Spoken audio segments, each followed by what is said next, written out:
صلی اللہ علیہ وسلم کسی مرد کے باپ نہیں ہے. اب ذرا غور کرو, میں آیت کی تھوڑا تفسیر بیان کرتا ہوں تاکہ پورے ذہن میں تمہارے خاکہ اتر جائے. اللہ رب العزت نے یہ کیوں کہا کہ حضور کسی مرد کے باپ نہیں ہے؟ کیوں کہا؟ اس لیے کہ پیارے بزرگوں اور دوستوں, رجل کا لفظ کیوں لایا, ولد نہیں کہا؟ کیوں؟ کیونکہ حضور صلی اللہ علیہ وسلم کے بیٹے تو تھے. حضرت ابراہیم حضور کے بیٹے ہیں, حضرت قاسم حضور کے بیٹے ہیں, طیب و طاہر حضور کے بیٹے ہیں, مگر یہ تینوں کے تینوں بیٹے بچپن میں ہی پردہ فرمائے. پوائنٹ ٹو بی نوٹڈ, بچپن میں ہی پردہ فرمائے. یہ جوان, یہ ولد کی صفت میں تھے, انتقال کر گئے. یہ رجل نہیں بنے, یہ رجل, یہ جوان نہیں ہوئے, یہ مرد نہیں ہوئے, یہ بچے تھے تبھی انتقال کر گئے. میرے پیارے بزرگوں اور دوستوں غور کرو, اے اللہ تو نے نبی کو بیٹے تو دیا مگر بیٹوں کو جوان ہونے کیوں نہیں دیا؟ جوان ہونے سے پہلے نبی کے بچوں کو کیوں بلا لیا؟ تو بارگاہ الہی سے جواب آتا ہے, اس لیے کہ میرے بندو میں بے قانون بنایا ہے. ابراہیم نبی ہے تو ابراہیم کا بیٹا اسماعیل بھی نبی ہے, ابراہیم نبی ہے تو ابراہیم کا بیٹا اسحاق بھی نبی ہے, زکریا نبی بھی نبی ہے تو زکریا کا بیٹا یحییٰ بھی نبی ہے. یہ دستور چلا رہا ہے کہ آدم نبی ہے تو آدم کا بیٹا شیش بھی نبی ہے, آدم نبی ہے تو آدم کا بیٹا ادریس بھی نبی ہے. نبی کا بیٹا نبی ہوتا ہے, نبی کا بیٹا نبی ہوتا ہے. اگر میرا مصطفیٰ اور اپنے جوان بچوں کا باپ ہوتا, اگر نبی کے بیٹے جوان ہوتے تو ہو سکتا دنیا میں یہ فتنہ پھیلے کہ تم نبی کو نبی بنا لو. میں نبی کے بیٹے کو نبی بنا لوں گا, میں نبی کی اولاد کو نبی بنا لوں گا. میں یہ نہ کہے کہ محمد کی نبی ہے, محمد کا بیٹا بھی نبی ہے. تو یہ نہ کہے رسول اللہ بھی نبی ہے, رسول اللہ کا بیٹا حضرت ابراہیم جوان جو ہوا وہ بھی نبی ہے. اس لیے رب نے کہا میرے مصطفیٰ میں آپ پر نبوت ختم کر رہا ہوں اس خاتمیت کے لیے, اس کی صحت و سلامتی کے لیے. آپ کے بیٹوں کو جوان ہونے سے پہلے ہی بلا رہا. تلوار کھینچ دیا, صحابہ نے دیکھا کہ یہ حضور کی طرف شاید جائے گا, انہوں نے بھی تلواریں کھینچ دی, مگر عبداللہ ابن ابی حضور کی طرف نہیں آیا. ننگی تلوار لیا, باہر نکلا مسجد کے, نکل کر اپنے گھر کی طرف گیا, جا کر اپنے گھر پہ دروازے پر دھاڑ دھاڑ کر کے مارنے لگا. اس کی ماں اس وقت پانی نہ رہی تھی. جب ماں نے پوچھا کون, تو کہا ماں دروازہ کھول, تیرا بیٹا آیا ہے. ماں نے تاخیر سے دروازہ کھولی تو وہ دروازے پر اپنے غصے کا اظہار کرنے لگا, یہاں تک تھا کہ دروازہ توڑ دے. جب ماں پانی نہ کر آئی, دروازہ کھولی تو جیسے ہی ماں نے دروازہ کھولا اس نے اپنی ماں پر گردن پر تلوار رکھ دیا. ماں کی گردن پر تلوار رکھ کر پوچھنے لگا منافق, اے ماں بتا میں کس کا بیٹا ہوں, اے ماں بتا میں کس کا بیٹا ہوں, اے ماں بتا میں کس کا بیٹا ہوں. ماں بڑی پریشان ہوئی, بولے بیٹے پورا بچپن بیت گیا کبھی یہ سوال نہیں کرا, جوانی کی آدھا حصہ گزر گیا کبھی یہ سوال نہیں کرا, آج اچانک کچھ نہ کیا تو یہ اچانک سوال کیوں کر رہا ہے کہ تو کس کا بیٹا ہے؟ تو کہا ماں ساری باتیں بعد میں, پہلے تو یہ تو بتا میں کس کا بیٹا ہوں, میرا باپ کون ہے, میرا باپ کون ہے. ماں نے کہا بیٹے کہیں تو محمد کی مجلس سے تو نہیں آ رہا ہے؟ قربان جائے. کہا ماں تجھے کیسے معلوم کہ میں ان کی مجلس سے آ رہا ہوں؟ تو کہا بیٹا سن, تو جو سوال کر رہا ہے کہ تیرا باپ کون ہے, یہ غیب کی بات ہے, اور غیب کی بات سوائے محمد کے کوئی اور نہیں بتاتا.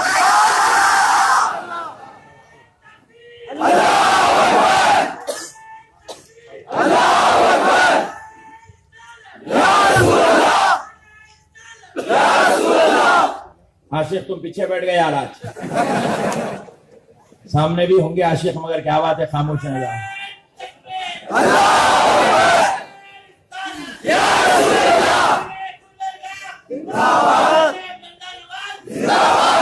پیارے بزرگ اور دوستوں, ماں نے کہا بیٹا یہ خیر کی بات ہے, سوائے محمد کے کوئی اور نہیں جانتا.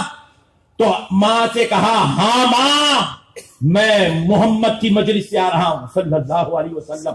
ان کے رب نے ان پر آیت پر آیت آیت پر آیت آیت پر آیت اتاری، 10 آیتیں اتاری، اس کے اندر جو ہے لوگ منافقین کی خصلتیں بیان ہوئی ہے، اور ماں ان میں سے 9 خصلتیں میں اپنے اندر محسوس کرتا ہوں کہ وہ برائی بھی مجھ میں موجود ہے، وہ برائی بھی مجھ میں موجود ہے، یہ برائی بھی مجھ میں موجود ہے، مگر ماں ان پر جو 10ویں آیت اتری ہے اس آیت میں یہ کہا گیا ہے کہ میرے نبی تیری گستاخی کرنے والا اپنے باپ کا نہیں کسی اور کا بیٹا ہے۔ اے ماں یہ راز تو تو ہی جانتی ہے، اب ذرا تو بتا کیا میں کسی اور کا بیٹا ہوں؟ ذرا تو بتا تو صحیح۔ تو ماں نے کہا ہاں ہاں بیٹا، تیرے باپ میں اتنا دم نہیں تھا کہ اس کے ذریعے سے کوئی اولاد پیدا ہو، وہ اس لائق نہیں تھا کہ اس کے ذریعے سے مجھے کوئی بیٹا پیدا ہو۔ میں تیرے باپ کو پیسہ دینے کے لیے جنگل کے راستے سے گزر رہی تھی، ایک چرواہا مجھے جنگل میں ملا اور اس نے مجھے اپنی طرف آمدہ کیا، میں اس کی طرف مائل ہو گئی اور میں نے اس کے ساتھ وقت گزار لیا، اس کے ساتھ صحبت کی، ناجائز رشتہ رکھا، تب جا کے تو پیدا ہوا ہے۔ تو پتا کیا چلا؟ نبی کا گستاخ اپنے باپ کا بیٹا نہیں، نبی کا گستاخ کسی اور کا بیٹا ہوتا ہے۔ یہ اللہ کا کلام ہے۔ اللہ کا کلام 4 دن کے لیے تھا؟ خالی دور صحابہ تک قید تھا؟ اللہ کا کلام آج بھی ہے، قیامت تک رہے گا۔ رب نے دستور بنا دیا، حبیب آپ کی گستاخی کرنے والا اپنے بابا کا نہیں، حبیب کسی اور کا بیٹا ہوگا۔ پیارے بزرگ اور دوستو، سب سے پہلی چیز آپ ذرا سوچو، آپ وہ بے وقوف کو کیسے ایکسپٹ کر سکتے ہیں جو خود اپنے باپ کا نہیں ہے؟ جو اپنے باپ کا نہیں ہو سکا وہ اپنے نبی کا کیسے ہو سکتا ہے میرے بھائی؟ اور وہ ہمارے نبی کے خلاف بول رہا ہے، نبی کی گستاخیاں کر رہا ہے، اور آپا جان کی طرح جا کے جرمن میں بیٹھا ہوا ہے، پاکستان سے بھی بھاگ گیا۔ یہ ہولوں کو گلبرگہ کے کیا ہو گیا؟ ارے ہولے تیرے پاس بندہ نواز ہے، تو اس کے پیچھے کہیں کیوں گیا؟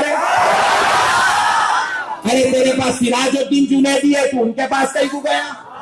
بڑے بڑے آ کے یہاں پہ گھٹنے ٹیک رہے، تو ان کو چھوڑ کے اس کے پیچھے بھاگ رہا، مینٹلی ریٹائرڈ دکھ رہا نہیں؟ چلر پنے کی حد ہے میرے بھائی۔ ایک صاحب 4 مینار نہیں دیکھے، تاج محل دیکھتے کہتے ہولا ہوگا، پہلے یہ تو دیکھ۔ پیارے بزرگوں اور دوستوں، مسئلوں کو سمجھو۔ ایک بات میں آپ سے پوچھنا چاہتا ہوں، آپ سے مطلب آپ سے نہیں، وہ ہولوں سے نہیں، کوئی بھی آدمی اپنے باپ کے علاوہ اور ایک باپ رکھتا؟ زور سے بولو جی۔ ہاں ویری گڈ۔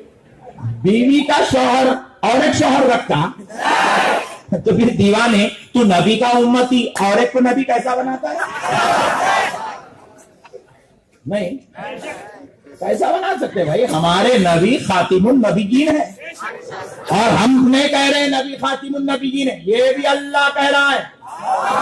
پیدا کرنے والے رب نے کہہ دیا، نبیوں کو بھیجنے والے رب نے کہہ دیا، رسولوں کی جماعت اکارنے والے رب نے کہہ دیا، انبیاء کی جماعت بنانے والے رب نے کہہ دیا کہ اے بندو کان کھول کے سن لو، ما کان محمد ابا احد من رجالکم، محمد صلی اللہ علیہ وسلم تم میں سے کسی مردوں کے باپ نہیں ہے۔ حضور کسی مرد کے باپ، اس میں بھی ایک حکمت ہے، وہ بھی آپ سے عرض کرتا ہوں۔ حضور کسی مردوں کے باپ، یعنی کہ رجالکم جو عربی کا صیغہ ہے، یہ بچوں کے لیے بولا نہیں جاتا، یہ جوان کے لیے رجلن کا لفظ استعمال ہوتا ہے۔ جوان کے لیے رجل ایک مرد، آدمی ایک مرد، رجال جمع کئی مرد۔ حضور صلی اللہ علیہ وسلم کسی مرد کے باپ نہیں ہے۔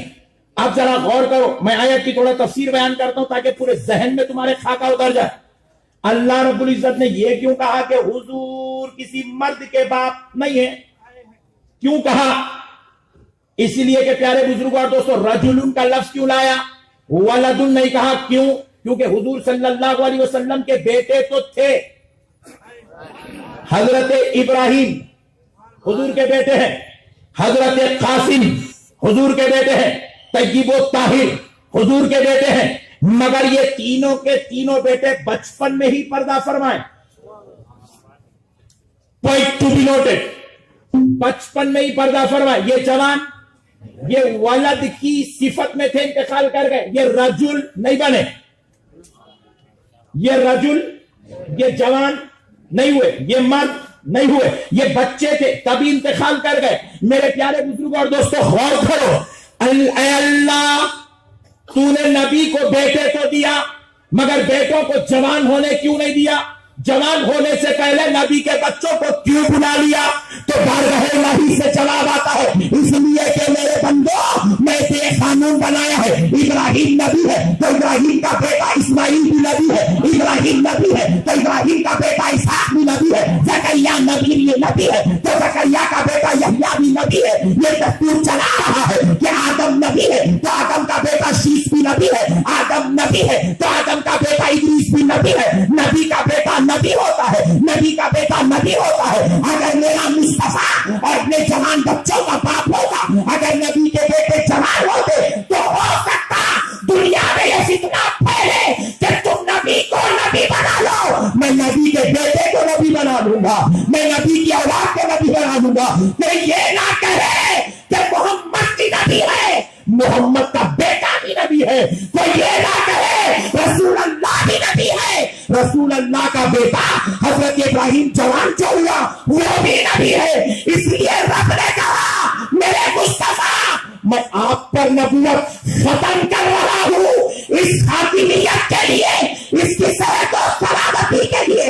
آپ کے بیٹوں کو جوان ہونے سے پہلے ہی بلا رہا تاکہ کوئی آپ کے بیٹے کو بھی نبی نہ بنائے.